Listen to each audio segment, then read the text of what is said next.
नमस्कार दोस्तों, good morning.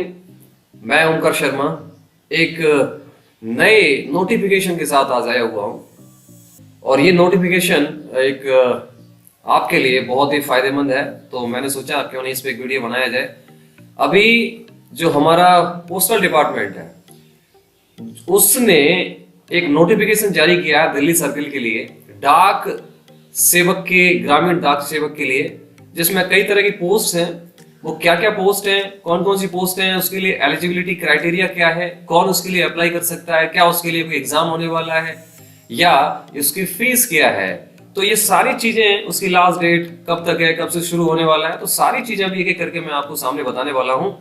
तो थोड़ी देर मेरे साथ बने रहिए, बहुत जल्दी मैं अभी इस वीडियो को फिनिश करके आपको सारी इंफॉर्मेशन देने वाला हूँ। और आप इसके लिए एलिजिबल है या नहीं है ये आप चेक कर सकते हैं, क्या आप इसके लिए अप्लाई कर सकते हैं ये भी आप चेक कर सकते हैं। तो चलिए चलते हैं हम उस नोटिफिकेशन की तरफ। आपको स्क्रीन पर नजर आ रहा होगा, मेरा नोटिफिकेशन आपको दिख रहा है यहाँ पे। तो देखें, ये है notification for the post of ग्रामीण डाक सेवक साइकिल 3rd 2020-21, और ये दिल्ली सर्किल के लिए दे रखा है। चलिए, इसमें आपको नीचे दिख रहा है RECTT GDS online engagement cycle 3 2020, advertisement का वो है। अब यहां देखते हैं हमारा क्या कह रहा है। Applications are invited by the respective engaging authorities as shown in the annexure first against each post from eligible candidates for the selection and engagement to the following posts of ग्रामीण डाक सेवक। following post कौन कौन सी हैं? तो देखिए, सबसे पहले जॉब प्रोफाइल में अगर आप देखेंगे तो सबसे पहली जो पोस्ट है ना, वो ब्रांच पोस्ट मास्टर BPM की है। तो पहली पोस्ट आपको जो दिखाई दे रही है वो ब्रांच पोस्ट मास्टर BPM के लिए है। इसकी क्या एलिजिबिलिटी क्राइटेरिया मैं अभी आगे बताने वाला हूं, पहले मैं पोस्ट बता दूं कि किस किस की क्या पोस्ट है। तो ये ब्रांच पोस्ट मास्टर की। दूसरा देखेंगे तो assistant branch post master ABPM, देखिए ABPM assistant branch post master. तीसरी देख लेते हैं, तीसरी जो है वो है डाक सेवक की। तो इस तरह आपको ये 3 पोस्ट जो है नजर आ रही हैं। तो 3 पोस्ट के लिए वैकेंसी दिल्ली सर्किल की निकली हुई है। अब आगे चलते हैं इसमें, तो देखिए आगे जाएंगे तो ये यहाँ पे अलाउंस दे रखा है TRCA, time related continuity allowance. तो ये आप इसमें कैटेगरी वाइज है, BPM के लिए क्या है, ABPM के लिए और डाक सेवक के लिए क्या दे रखा है। तो आगे चलते हैं थोड़ा सा, इसकी हमें अभी आवश्यकता नहीं है। यहाँ पे एलिजिबिलिटी क्राइटेरिया दे रखा है। देखिए एलिजिबिलिटी क्राइटेरिया में आप देखें तो यहाँ पे सबसे पहले एज दे रखी है। तो एज का इश्यू शायद यहाँ पे नहीं होना चाहिए, क्योंकि शेड्यूल कास्ट SC और ST के लिए 5 इयर्स का रिलैक्सेशन है। अदर बैकवर्ड क्लासेस के लिए, OBC के लिए 3 इयर्स का रिलैक्सेशन है।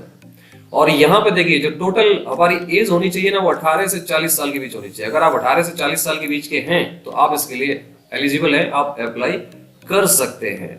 18 से 40 के बीच की है। और आगे जाएंगे तो यहाँ रिलैक्सेशन वाली बात दिखा रखी है, किसको कितना रिलैक्स दिया गया है। अब एजुकेशनल क्वालिफिकेशन में क्या दे रखा है, देखिए ये सिर्फ 10वीं पास है। Secondary school examination pass certificate of 10th standard with passing marks in mathematics, local language and English.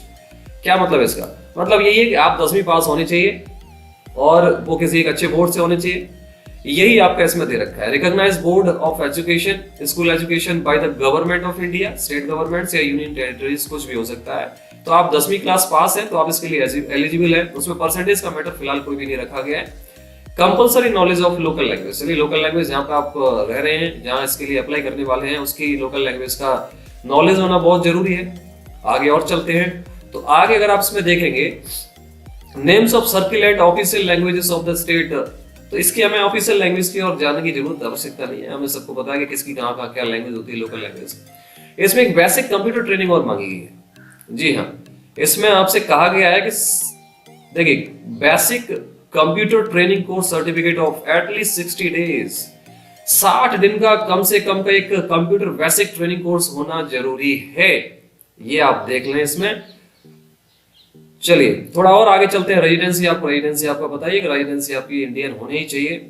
और थोड़ा सा और आगे चलेंगे तो यहाँ पर नीचे इनकी आवश्यकता नहीं है हमें अभी फिलहाल, ये भी नहीं जरूर आवश्यकता है, ये भी आवश्यकता नहीं है। थोड़ा सा और नीचे जाएंगे तो यहाँ पे कुछ categories of disability suitable for the post, कौन कौन जो डिसेबल हैं, जैसे लो विजन वाले हैं, हार्ड ऑफ हियरिंग वाले हैं, डेफ हैं, 1 आर्म 1 लेग। तो ये किस किस पोस्ट के लिए कौन एलिजिबल है वो भी यहाँ पर शो कर रखा है। आप टेंशन नहीं लें, मैं इसको लिंक में डाल दूंगा, आप आराम से इसको पढ़ लेना तसल्ली से घर पे बैठ के। और थोड़ा सा और आगे चलते हैं, यहाँ पे आगे दिखा रखा है फीस के बारे में रखा है, exemption of fee for applying on GDS post. GDS post पे आपको फीस में एग्जाम्पशन है, छूट है। तो छूट किस किस के लिए देखिए क्या कर रखा है कि नहीं है, क्या व्यवस्था है, ये आप देख लीजिए यहाँ पे। Application belonging to the category unreserved OBC EWS male transgender man have to pay a fee of rate 100, यानी सिर्फ 100 रुपए की फीस आपको यहाँ पे पे करनी है। इसलिए दूसरी, payment of fees exempted for all female transgender women candidates, all SC ST candidates and all PWD candidates. देखिए तो यहाँ पर क्या कह रहा है वो कि जितनी भी फीमेल हैं, महिलाएं हैं, ट्रांसजेंडर वीमेन हैं, या फिर एससी एसटी वाली कैंडिडेट्स हैं और ऑल पीडब्ल्यूडी कैंडिडेट्स हैं, उन सबको यहाँ फीस से फ्री रखा गया, उनको किसी भी तरह की कोई फीस नहीं देनी है। और वैसे जो सामान्य फीस रखी गई इसमें 100 रुपीज है। तो ये आपका यहाँ पे था।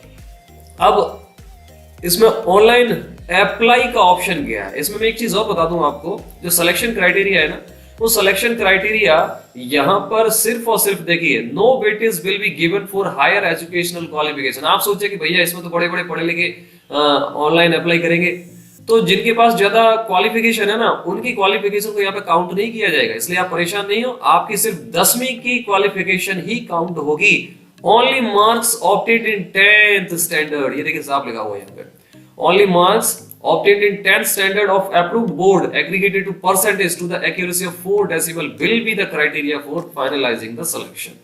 तो आपकी जो परसेंटेज है ना 10वीं की, उसी का एक क्राइटेरिया माना जाएगा, उसी को standard of approved board percentage को एक्यूरेसी माना जाएगा और उसी के आधार पर आपकी ये लिस्ट निकाली जाएगी, फाइनल सिलेक्शन दिया जाएगा। तो ये रहा आपका सिलेक्शन क्राइटेरिया। ठीक है, इसमें और भी कई चीजें दे रखी है, तो अभी जो सिर्फ और सिर्फ इंपोर्टेंट है वो यही है कि आपकी जो 10वीं की परसेंटेज है ना, उसी के आधार पे आपको यहाँ पे सिलेक्शन मिलने वाला है। और इसके अलावा कोई एग्जाम वगैरह या कुछ और से टेस्ट इंटरव्यू कुछ भी नहीं है।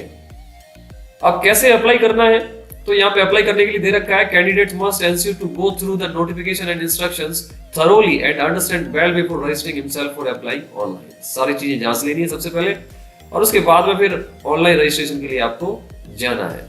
और देखिए इसमें इंपॉर्टेंट बात जो मैंने स्टार्टिंग में बताई थी कि यहाँ पर जो है ना डेट क्या क्या है, तो देख लीजिए यहाँ पे एक बार देख लें।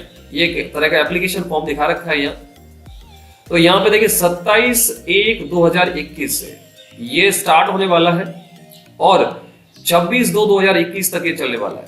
तो इसकी डेट जो है ना 27/1/2021 से लेकर 26/2/2021 तक का टाइम है। आप इसमें आराम से 1 महीने का टाइम है, अप्लाई कर सकते हैं। आराम से आप पढ़िए, तैयारी कीजिए, और इसमें कोई एग्जाम नहीं है। आपकी जो 10वीं की परसेंटेज है वो हो सकता है कि आपकी परसेंटेज अच्छी हो तो आप इसमें एक सिलेक्शन ले सकते हैं। तो चलिए, बहुत बहुत धन्यवाद। मैं इस लिंक को या कहें कि इस पीडीएफ को आपके सामने यहाँ पर अभी मैं डाल दूंगा। जिन लोगों को आवश्यकता है वो आप आराम से घर पर बैठ के इसको तसल्ली से पढ़ सकते हैं और अपनी जितनी भी रिक्वायरमेंट्स उनको पूरा कर सकते हैं। चलिए, अगर आपको अच्छा लगा तो चैनल को सब्सक्राइब जरूर कर दें और एक लाइक बटन पर निशान पर जरूर बटन दबा दें। धन्यवाद, थैंक यू वेरी मच।